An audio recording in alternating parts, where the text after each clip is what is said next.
Métro, boulot, gynéco. Le micro des gynécos, les podcasts de la GOF. Bonjour à tous, aujourd'hui nous recevons le docteur Akagpo, chirurgien urologue à la clinique Ambroise Paré pour parler de la vasectomie, un sujet qui devrait être systématiquement abordé en consultation de contraception. Bonjour docteur Akagpo et merci pour votre participation aujourd'hui à cet épisode qui nous tient à cœur puisqu'on va parler de vasectomie. La contraception est l'affaire du couple. On évoque parfois en consultation la ligature tubaire en fonction du terrain, des antécédents. Mais il est de bon ton également de penser à leur proposer systématiquement la vasectomie. Pouvez-vous déjà nous parler d'épidémiologie ? Est-ce que c'est une intervention qui vous est souvent demandée, que vous pratiquez souvent ? Écoutez, la vasectomie est une technique efficace, encore peu démocratisée en France, mais en augmentation. On considère qu'il y a environ 10 000 procédures qui sont réalisées chaque année. Cela reste cependant faible par rapport à la population qui serait éligible à une vasectomie. Si on compare avec d'autres pays nord-américains, il y a plus d'un tiers des hommes en âge de demander une vasectomie qui ont une vasectomie. Donc c'est jusqu'à un tiers des hommes environ aux alentours de 40 ans, de 40 à 50 ans. De plus en plus d'hommes se tournent vers cette technique chirurgicale qui est efficace. Donc probablement des paramètres politiques et culturels qui entrent en compte, c'est ça ? Oui, et surtout d'information, voilà, l'information qui joue beaucoup. En France, on a plutôt tendance à proposer plutôt la ligature tubaire. Et l'homme est peu sollicité dans la contraception. La contraception masculine est peu discutée, on n'en parle pas beaucoup. L'urologue, spontanément, n'en parle pas beaucoup. Les hommes aussi sont inquiets sur leur sexualité. Ils sont pas beaucoup informés. Les hommes pensent que s'ils ont une vasectomie, notamment, ils vont moins éjaculer en quantité. Alors que c'est faux, après vasectomie, on a une diminution d'environ 2% du volume de l'éjaculat. Donc c'est une question d'information. Et maintenant, avec l'information, la diffusion de l'information, l'apport aussi des gynécologues qui informent un peu mieux leurs patients masculins sur les alternatives et également leurs patientes. Il y a de plus en plus d'hommes, donc on partait de 4000. Je pense qu'avec les années, ça va augmenter puisque moins de femmes, je pense aussi il y a des problèmes aussi médicaux sur certaines ligatures tubaires, même moins de femmes s'orientent vers ça et proposent aussi à leur mari de participer à la contraception. Super, c'est pour ça que ça nous tenait à cœur d'en parler avec vous justement. D'ailleurs, pouvez-vous nous expliquer s'il y a des contre-indications à la vasectomie ou si tous les hommes sont éligibles à cette technique ? Théoriquement, tous les hommes sont éligibles. Il faut que ce soit après, chaque médecin est en droit de refuser une vasectomie, mais il faut informer le patient dès la première consultation. Tout homme, il faut que ce soit un homme, le texte de loi, c'est encadré dans un texte de loi de 2001. Chaque homme majeur, éclairé, peut demander une vasectomie. Donc, il vient en consultation, il demande une vasectomie, on l'informe de la technique chirurgicale, du caractère théoriquement irréversible, puisque c'est une chirurgie avec des hauts taux de récidive ou de sténose, même après reperméabilisation. Donc, il faut le considérer comme une technique irréversible et qui est proposée au patient. Le patient lui explique les modalités de l'intervention, les complications, les résultats à attendre de cette chirurgie, puisque c'est pas une technique chirurgicale qui est immédiate. Après la vasectomie, il y a un délai déjà d'environ 3 mois où la vasectomie n'est pas efficace, où il faut faire un spermogramme de contrôle à distance pour confirmer la zoospermie, l'absence de spermatozoïdes. Il faut que le patient soit au courant des différentes étapes qu'il aura avant d'être vraiment efficace sur le plan de sa vasectomie. Donc, entre la première consultation et la deuxième consultation, il y a 4 mois incompressibles de réflexion. Donc, une première consultation, information, un consentement assigné d'informations qui permettent d'affirmer qu'on a été informé par un médecin de la technique chirurgicale et des résultats à attendre.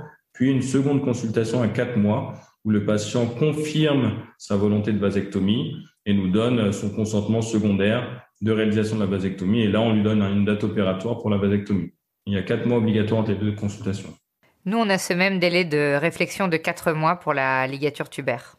Vous avez parlé de reperméabilisation. Est-ce que par hasard, vous connaissez le taux de succès de la reperméabilisation si on vous la demande dans un second temps ? Les taux de succès, c'est-à-dire que les taux de grossesse chez les hommes qui changent d'avis, après les couples qui changent d'avis après vasectomie, on est à moins de 50%. Moins de 50%, mais on tient en compte parfois ce qu'on propose aussi à certains patients. Donc, la première consultation, un patient qui n'est pas sûr, un patient, on parlait tout à l'heure, est-ce que c'est tous les hommes qui peuvent avoir une vasectomie ? La question éthique qui se pose souvent, c'est un homme qui vient de 25 ans, majeur, éclairé, puisqu'il a lu un peu sur Internet, on lui a donné des informations, qui souhaite une vasectomie. Est-ce qu'on lui fait ou pas ? Ça, c'est les grandes questions. Est-ce qu'on lui fait ou pas ? Donc, vous les verrez peut-être un peu moins, puisque c'est des hommes célibataires et qui viennent et qui ne veulent peut-être pas d'enfants. et qui veulent une vasectomie. Donc ça, c'est les premiers couples qui sont un peu problématiques. Le second couple, c'est un homme en couple et qui hésite. On peut leur proposer de conserver son sperme. Et donc, on a des taux de succès de grossesse après vasectomie, mais ça mélange aussi les patients qui ont eu une conservation. Donc, si on se base purement chez un homme non conservé en préopératoire, on a des taux de grossesse spontanée qui sont assez faibles pour deux raisons. Problème chirurgical, puisque l'anastomose déférentielle est assez compliquée, assez fine. Il y a souvent un granulome qui se forme sur les deux extrémités des déférents. Et d'autre part, il y a des anticorps qui se créent également antispermatozoïdes et qui font qu'on a des taux de grossesse spontanée assez faibles. Moins d'un couple sur deux parvient à avoir des enfants après reperméabilisation des canaux déférents, après une vasectomie. Oui, donc autant toujours, bien sûr, le considérer comme une technique définitive au moment de la prise de décision. D'ailleurs, à ce moment-là, en consultation préopératoire, comment vous formulez l'information au couple concernant les risques éventuels, etc. Donc, il faut les informer déjà du risque des précoces et tardifs. Donc, les risques précoces sont liés à l'anesthésie, comme toute chirurgie. Donc, on parle d'anesthésie. C'est vrai que certains cas, on peut faire la vasectomie sous anesthésie locale. En France, on reste majoritairement sous anesthésie générale. Il y a des techniques, notamment des techniques de vasectomie sans scalpel, qui ont été développées en Chine, où on prend un instrument spécifique, un espèce de crochet qui permet de mettre le déférent à la peau, puis un autre instrument qui le coupe, puis le ligature, qui peut être utilisé pour permettre de réduire les taux de complications, notamment les hématomes. Donc l'hématome est la complication post-opératoire immédiate la plus fréquente, même si ce sont des petites incisions, 1 cm maximum, soit d'un côté, soit de manière bilatérale, pour extraire le déférent et le sectionner. Donc la première complication, c'est l'hématome.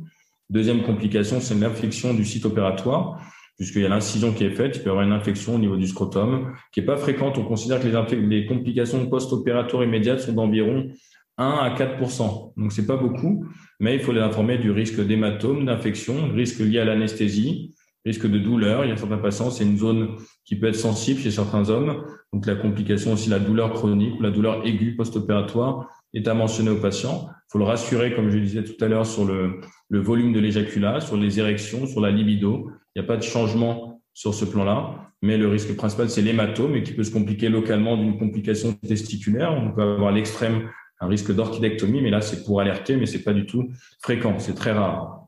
D'accord ? Et ensuite, il y a des complications à distance.